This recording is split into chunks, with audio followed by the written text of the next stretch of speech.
topic today is the nature of gnosis, and I wanted to start by reading you an excerpt from Theodotus, who is an early Valentinian Gnostic teacher.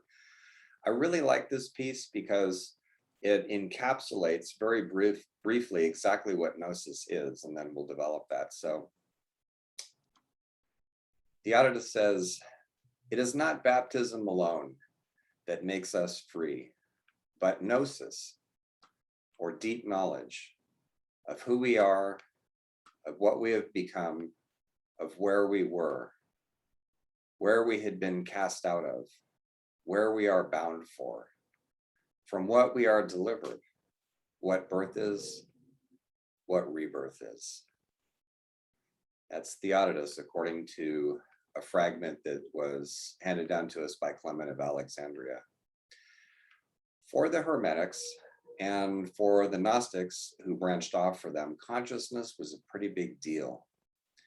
In the Asclepius alone, in that discourse, the word sensus, which is often translated as consciousness, appears 42 times. And that's in addition to other words that mean something similar. So cognition, mens, animus, contemplation, intention, intellect, perception, and other things. So gnosis comes from an old Greek word that means to know, but there are several different words in Greek that talk about knowing.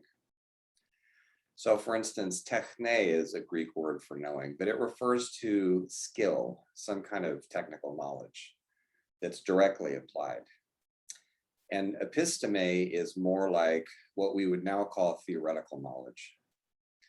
Gnosis, by contrast, is some kind of direct, deep, experiential knowing. But knowing what? So I want to give you a few examples, and this list isn't comprehensive, but this is how we know we're in gnosis. So we'll start with self-reflection, which is a virtue of Hermeticism as a wisdom path. And it doesn't mean just intellectual self-reflection. It doesn't mean just trying to figure out your ideas or intellectually analyzing what your feelings are or anything like that. It's more holistic than that. It's more whole person than that. It's the kind of self-reflection that goes pretty deep and honest. Why did I actually do that? What did I actually mean when I said that just now? Those kinds of questions, and not stopping short. So one of the easiest things to do is deceive ourselves. And so gnosis as self-reflection isn't satisfied with easy explanations. It goes deeper, always realizing that we never really can be sure, that there's always more to discover. Gnosis includes self-identification as a spiritual seeker, somebody who's not satisfied with doctrine or dogma or the usual religious procedures. There's a part in Hermann Hesse's novel Steppenwolf where the character Ermina is talking about this with the protagonist, Harry Haller, who's basically a fictional version of Hermann Hesse. And she says, "Ah, Harry, we have one dimension too many for this comfortable life that most people lead." And then in Hesse's novel, Damien, one of the characters there, Damien says, no, actually Sinclair says, what makes us apart, what makes us different is not where we were born or into which group or anything like that. It's having a different mode of vision. So self-identification as a seeker is part of gnosis. Also, related to that is a sense of liberation from mainstream illusions or delusions. So I'm from the United States, and our real national religion is self-aggrandizement. In other words, narcissism.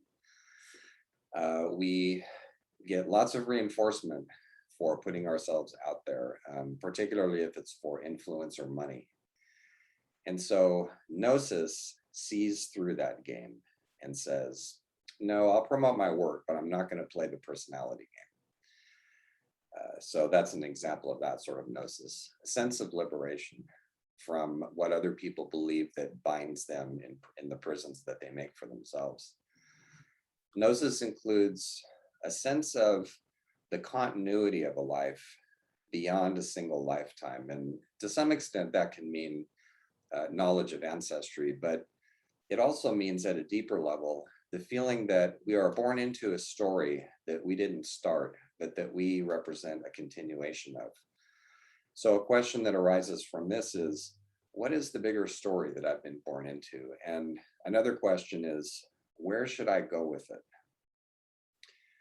There is in Gnosis knowledge of ever deepening spiritual strength and resources, a spiritual center, which often makes me feel sorry for, particularly these days, atheist scientists who they look at the very valid data on things like climate change, which is spiraling out of control.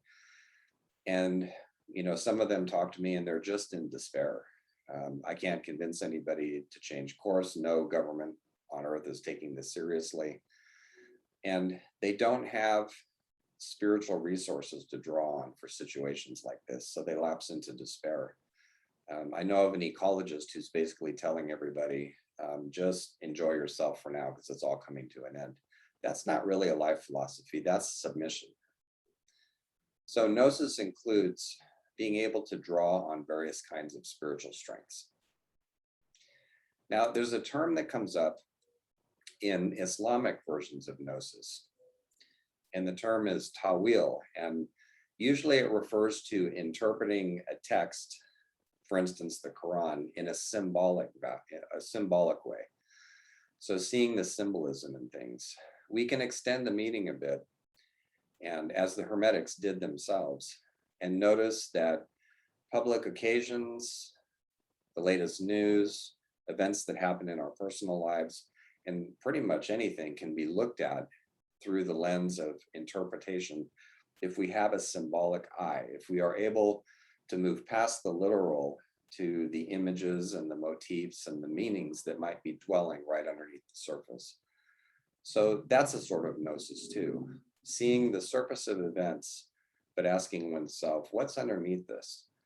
For instance, to take a mythic example, what's Pan doing, the god Pan, in our pandemic? The wild nature god Pan, what is he telling us about our relationship to the natural world? So in part, Gnosis includes being able to see these currents of meaning behind everyday events that might to other people seem random. Now, Gnosis does not stop with mythic motifs or archetypal images. It goes deeper than that. So there is, especially in contemplative states of Gnosis, there is an awareness of being witnessed by something.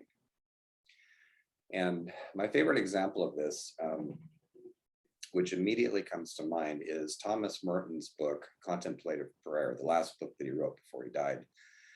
And there's this beautiful passage, I'm going to have to paraphrase it because I haven't looked at it in a while, where he talks about, the book is intended to give spiritual advice for contemplatives. And he's referring to those meditations or prayers, either one, that feel barren, that feel arid and don't really feel like they're going anywhere. And there's this sense of stuckness and isolation and darkness on the inside when you turn inward.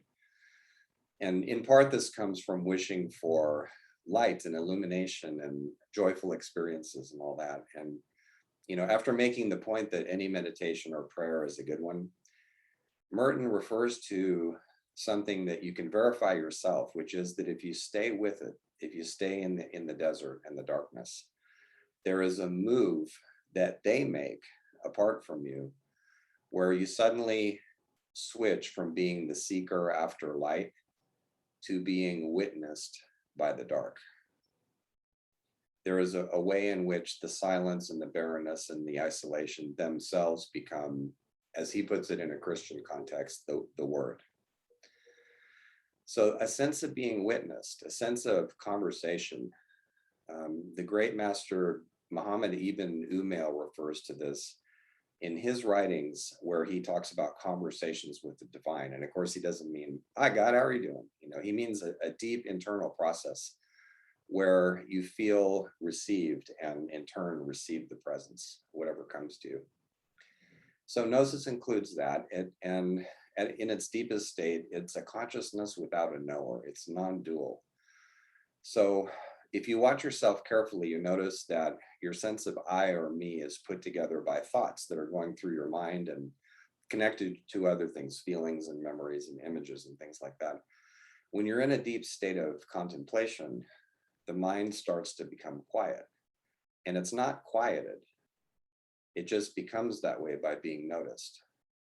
So instead of saying, I notice what's happening in my mind, it would actually be more descriptively correct to say awareness notices. And any sense of I that you go looking for, as Zen masters have pointed out too, disappears as soon as you try to find it. It's any sense of I is just in those deep states, it's a thought or it's a stream of thoughts or what have you. So you reach a place where all that ceases and there is only pure awareness.